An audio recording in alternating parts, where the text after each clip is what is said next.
British Whispering Library. Today I'm going to be reading to you chapter 4 of Jane Austen's Pride and Prejudice, and this particular version is a Wordsworth classic. Now, if you missed the previous 3 chapters, I will put the link to those in the description for this video, and they should also pop up on the screen in a minute. Okay. If you are sitting comfortably, then I will begin.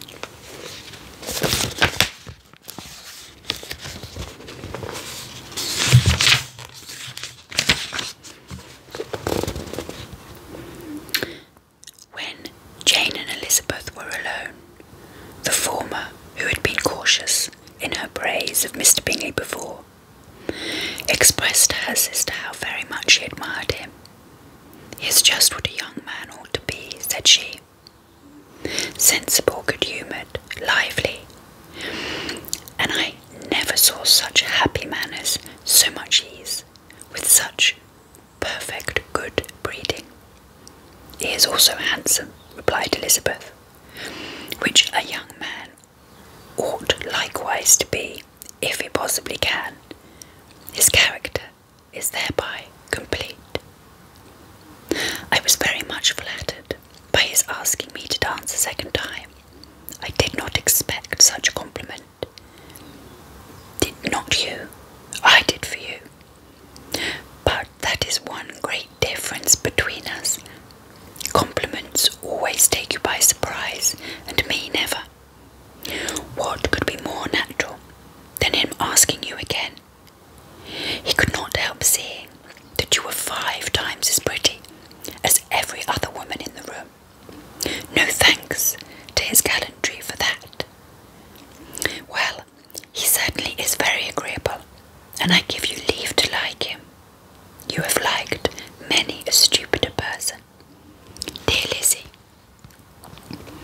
oh, you are a great deal too apt, you know, to like people in general. You never see a fault in anybody.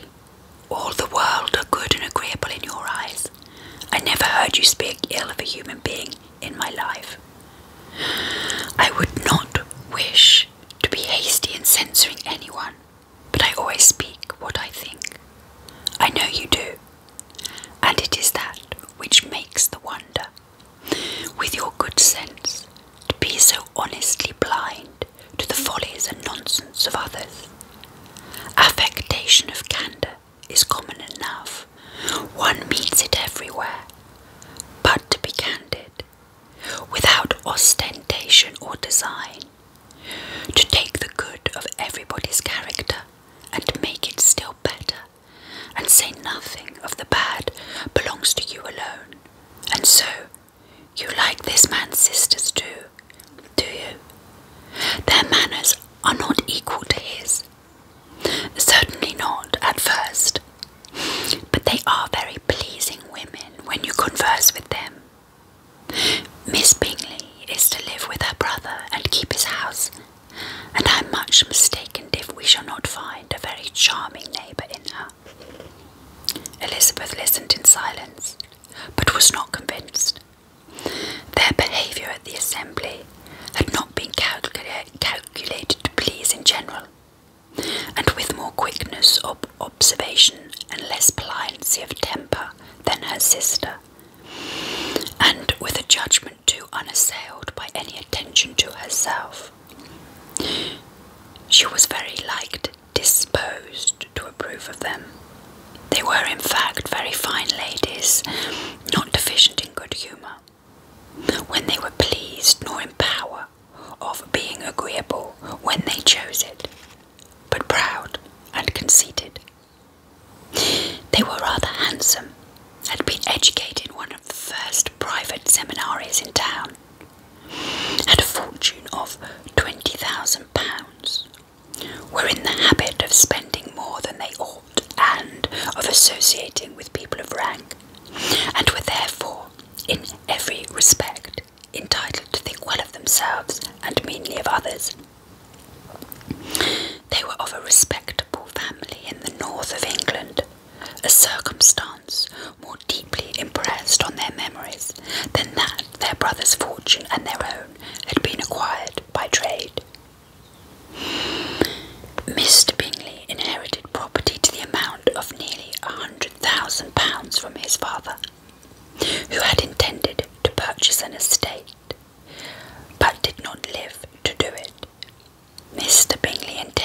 likewise, and sometimes made choice of his country.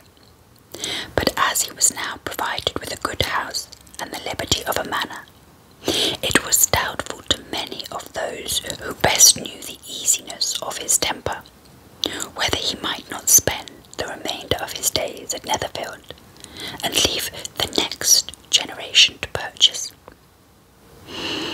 His sisters were very anxious for his having an estate of his own, but though he was now established only as a tenant, Miss Bingley was by no means unwilling to preside at his table, nor was Mrs. Hurst, who had married a man of more fashion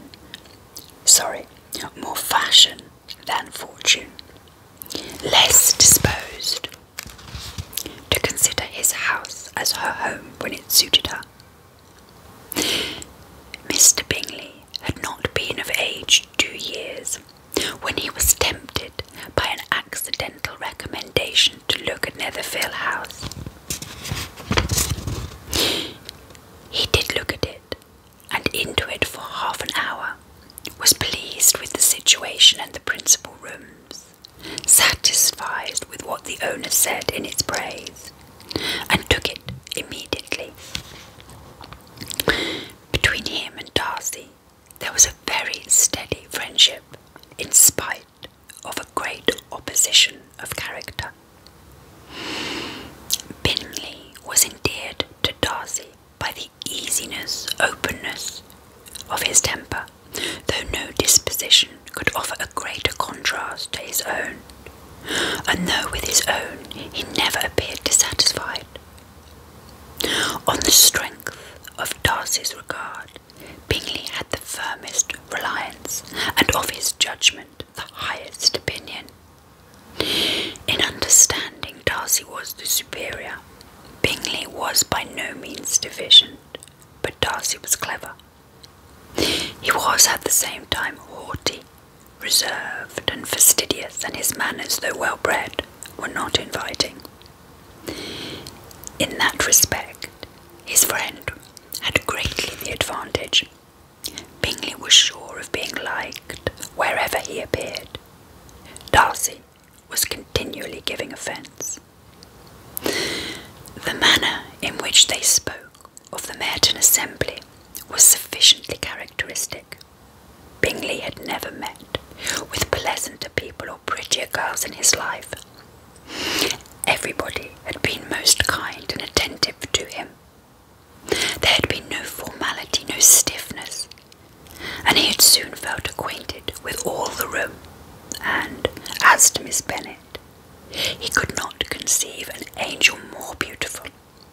Darcy, on the contrary, had seen a collection of people in whom there was little beauty and no fashion, for none of whom he had felt the smallest interest, and from none received either attention or pleasure.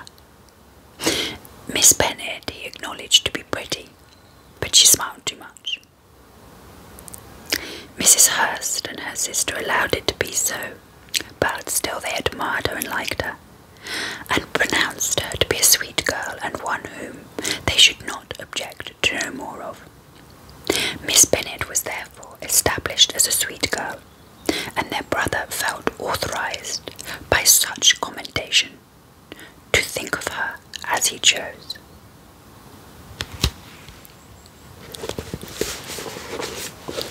That's the end of the reading today. I hope you enjoyed it, and I will be reading chapter 5 very soon.